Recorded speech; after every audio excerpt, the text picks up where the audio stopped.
किसी ने बड़े कमाल की बात कही है कि जिन चार लोगों के बीच आप बैठकर जिन व्यक्तियों की बुराई कर रहे होते हैं, यकीन मानिए कि आपके जाते ही आपकी बुराई उसी जगह स्टार्ट हो जाएगी।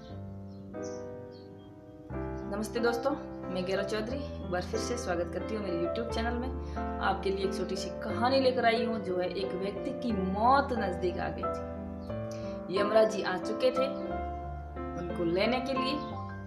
तो यमराज जी बहुत दूर से आए तो थोड़ी सी प्यास लग गई थी। उस व्यक्ति को बोला कि मुझे पानी पीना है। तो उस व्यक्ति ने पानी पिलाया तो यमराज जी थोड़े से खुश हो गए कि तेरे को मैं लेने आया हूँ, पर तूने मुझे पानी पिलाया, मेरी सेवा की, इसलिए मैं आपको 5 मिनट का ऑफर देता हूँ। यमराज जी ने एक डायरी निकाली, पेन दिया और बोला कि आपके जो मन में है, आप जो लिखना चाहते हो इस डायरी में लिख लीजिए, जैसा लिखोगे वैसा ही हो जाएगा। तो डायरी और पेन दे दिया उस व्यक्ति को।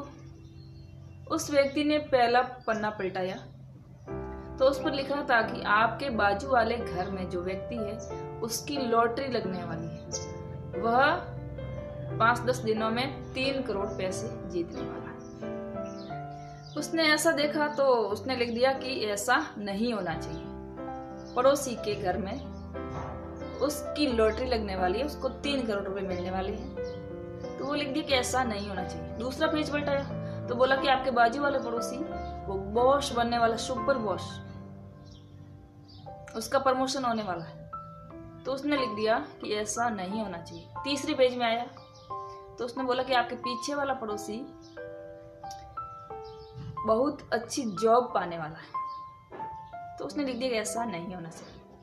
चौथा पेज पलटाया तो सामने वाला पड़ोसी लग्जरी कार लाने वाला है। तो उसने लिख दिया कि ऐसा नहीं होना चाहिए। फिर 5वां पेज उसका था, जो उसको जो लिखना था उसको बोला था कि तू जो लिखेगा वही होगा। उसकी बारी आ गई। वो जैसे ही उसका पेज निकाल कर लिखने लगा, उसी टाइम यमराज जी ने पेन ले लिया, डायरी ले ली कि आपका समय पूरा हो चुका है, आपकी समय सीमा समाप्त। आपने पहला पेज पढ़ा, उस पर लिखा नहीं होना चाहिए, दूसरे पे लिखा नहीं होना चाहिए, आप लिखते जा रहे नहीं होना चाहिए। आप दूसरों की तरक्की से जलते हो। आप अपनी बारी अब आई है, आप टाइम निकाल चुके हो, अब चलो मेरे साथ। तो यमराज जी ने कहा कि आपका समय समाप्त हो चुका है। आप जलते हो दूसरों से, आपने पड़ोसी से, अड़ोसी से, आजू से, बाजू से। आप चाहते हो कि उनके घर में खुशियां ना आए, मुझे ही खुशियां मिले, मेरे अलावा किसी को ना मिले, पर ऐसा नहीं हो सकता।